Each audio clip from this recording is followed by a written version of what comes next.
తిరుచానూరు శ్రీ పద్మావతి అమ్మవారి దర్శన అనంతరం ఆలయం వెలుపల వేచి ఉన్న మీడియాతో భారత ప్రధాన ఎన్నికల కమిషనర్ జ్ఞానేష్ కుమార్ ఐఏఎస్ మాట్లాడుతూ తాను ఈ దేశంలోని ఓటర్లందరి కోసం అత్యంత విజయవంతమైన మరియు శాంతివంతమైన ఎన్నికల కోసం అమ్మవారిని ప్రార్థించానన్నారు.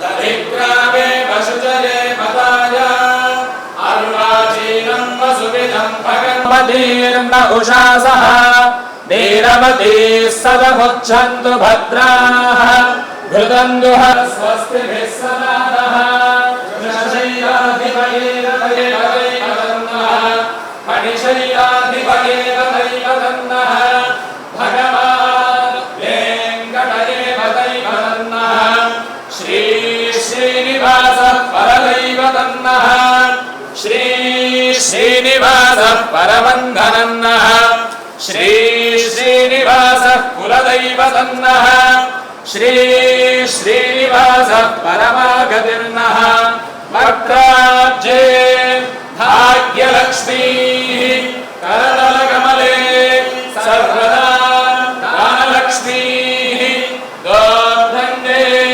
वीरलक्ष्मीः हृदय सरसिजे भूतकारुण्यलक्ष्मीः खड्गाग्रे शौर्यलक्ष्मीः निजगणाडम्बरे कीर्तिलक्ष्मीः सर्वाङ्गे सौम्यलक्ष्मीः त्वयतु विजयतां सर्वसाम्राज्यलक्ष्मीः श्रीकान्ताय कल्याणनिधये श्रीनिवासाय मङ्गलम् लक्ष्मी प्रसन्न वेङ्कटेश प्रसाद सिद्धिरस्तु।